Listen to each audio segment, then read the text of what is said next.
چاہتا ہوں ہم بھی صرف اتنا ہی کہتے ہیں نسبت نسبت، میری قادری نسبت ہے جی، لوگ بڑے فخر سے بیان کرتے ہیں، میری چشتی نسبت ہے، میں نقشبندی سلسلے میں بیعت ہو گیا ہوں، میں چشتی سلسلے میں بیعت ہو گیا ہوں، لوگ اپنی عقیدتوں محبتوں کے نغمے الاپتے ہیں، نعرے لگاتے ہیں، میں فلاں کا مرید ہوں، میں بابا عبد المجید فقیر قادری کا مرید ہوں، میں اتنی بڑی ہستی کا مرید ہوں، تم رہو مرید، تمہیں مریدی مبارک ہو، بیعت مبارک ہو، لیکن آج اس فقیر کی زبان سے یہ بھی سن لو، اگر کسی کے ہاتھ میں صرف ہاتھ دے دیا ہے تو مت سمجھنا کہ ہم پار لگ جائیں گے، مت سمجھنا ہماری کشتی کنارے لگ جائے گی، مت سمجھنا ہم جنتی قرار پا گئے، صرف ہاتھ میں ہاتھ دے کر بس اتنا ہی اسلام ہے، صرف کسی کی نسبت کو اختیار کر کے بس۔ آقا علیہ الصلوۃ والسلام 23 سال کیا صرف یہی درس دیتے رہے کہ لوگوں کسی کے مرید بن جاؤ بس، اس کے آگے کچھ بھی نہیں کرنا؟ کیا حضور علیہ الصلوۃ والسلام یہی فرماتے رہے؟ بولیے نا، بولیے، یہی فرماتے رہے کہ کسی کے پاس بیعت ہو جانا میں تمہیں بخشوا دوں گا، یہی فرماتے رہے؟ نہیں، حضور نے تو پتھر کھائے ہیں لوگوں، ایک پورا اسلام کا نظام عطا کیا ہے، ایک دستور العمل عطا کیا ہے، بتایا ہے حلال کیا ہے اور حرام کیا ہے، بتایا ہے جائز کیا ہے ناجائز کیا ہے، بتایا ہے سنت کیا ہے واجب کیا ہے فرض کیا ہے، حضور نے بتایا ہے تمہارا جسم کب پاک ہوگا، تمہارے کپڑے کب پاک ہوں گے، تمہارا دل کب پاک ہوگا، تمہیں معراج کب نصیب ہوگی۔ حضور نے تو ایک ایک چیز کو واضح کر کے بتایا ہے، بچہ پیدا ہو تو کیا کرنا ہے، اسے سنتی کیسے بٹھانا ہے، پھر اس کو خلقی کیسے دینا ہے، اس کی تربیت کیسے کرنی ہے، جوانی میں اس کو کیا پڑھانا ہے، بڑا ہو جائے تو تم اس کا نکاح کیسے کرو گے، اس کا ولیمہ کیسے کرو گے، اس کی شادی کہاں کرو گے، اور جب اس پر موت کا وقت آ جائے گا اسے دفناؤ گے کیسے، موت سے پیدائش سے لے کر موت تک، پیدائش سے لے کر موت تک آقا علیہ الصلوۃ والسلام نے تو ایک ایک چیز کو بیان کیا،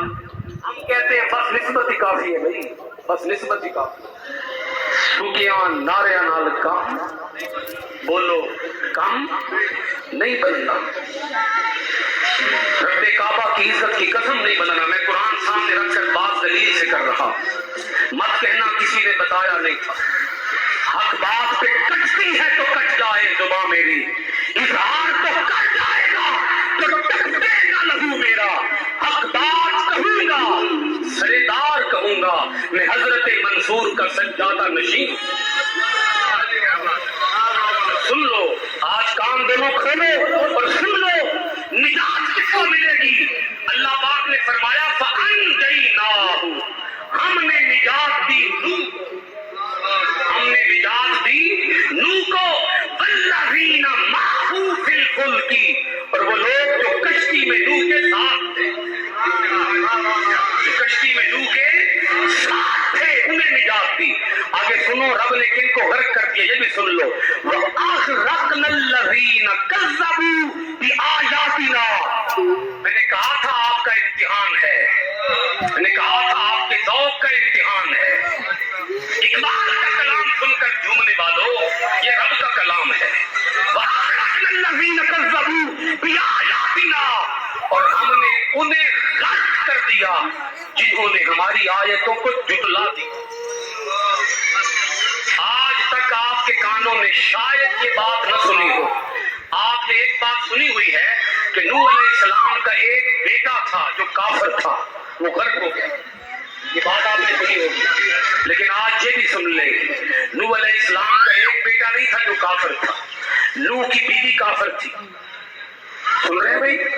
نوح علیہ السلام کی بیوی کافرہ تھی، اور اس بیوی کے 4 بیٹے تھے، حام، یافس، یام اور حام، یہ 4 بیٹے تھے، 4 کافر تھے، بیوی بھی غرق ہوئی ہے، 4 بیٹے بھی کافر ہوئے۔ اب مجھے یہ بتائیں اگر نسبت کام آنی ہوتی تو نوح علیہ السلام کی بیوی کے کام نہ آنا، نسبت نسبت کہنے والوں اور نسبت نسبت کی رٹ لگانے والوں، مجھے نسبت کا انکار نہیں ہے، میں نسبت کا اختلاف نہیں کر رہا، مگر نسبت سے اگلی بات بتانا چاہتا ہوں، فقط نسبت کام نہیں آئے گی، نسبت تب کام آئے گی جب نسبت بھی ہو محمد عربی کی ذات بھی ہو، تب نسبت کام آئے گی، حضور کی اطاعت بھی ہو، حضور کی غلامی بھی ہو، حضور کے دین کے نقشے قدم پہ چلنا بھی ہو، نسبت بھی ہو، تب سونے پہ سہاگا ہے، مگر نہ فقط نسبت کام آنی ہوتی تو نوح کی بیوی۔ آج بڑے بڑے گڈیوں پر بیٹھنے والے کہتے ہیں ہم فلاں کے بیٹے ہیں، نوح کا بیٹا تو غرق ہو گیا، نوح کا بیٹا تو نسبی رشتہ کام نہیں آیا تو نسبت کہاں کام آئے گی؟